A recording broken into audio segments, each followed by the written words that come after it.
My leg development is decent, but I'm lacking outer sweep. So quad outer sweep. Is there some tips to share on how to grow my outer sweep? That's from James. James, outer sweep. Well, I think, I'm trying to think of an example. I think a lot of people make a mistake with outer sweep and think that this particular exercise is going to help. A hack squat over a regular squat, a front squat or whatnot. I think what it comes down to more than anything is your form.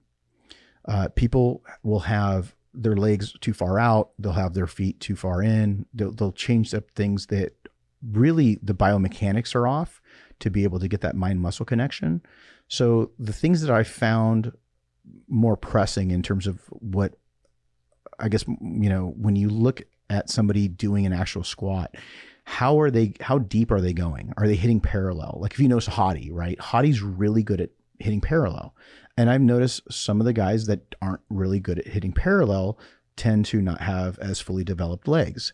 So getting that range of motion is really, really important. So getting that depth, hitting parallel or breaking parallel really makes a difference.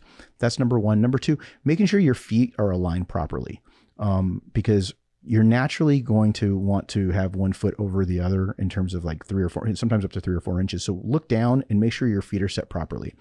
The other thing is if you start to squat sumo style with your legs and your feet out, with your toes pointed outwards, you're going to hit a lot of adductor and you're going to hit glute and adductor. So get your feet about shoulder width, make sure that you're getting into a comfortable stance, and make sure you're hitting depth. And if you do that, you want to do it and go all, up, but without locking your knees to keep constant tension. Those are all tips that are going to really help someone keep that mind muscle connection. And you can take all of that information and transfer that to a leg press or a hack squat machine or, any kind of squat thrust machine. And that will help that outer sweep. So get your biomechanics right. Make sure you're hitting depth. Make sure you're keeping constant tension on the muscle. And all of those things will equate to a better thigh sweep. The other thing also I do, and I've been doing for 25 years, I've been training people, is when I'm training people, you'll see me tap on their quads, and that'll really help keep that mind muscle connection going. And that's why you'll see me do that, or tap the upper chest while someone's trying to do either incline flies or incline presses.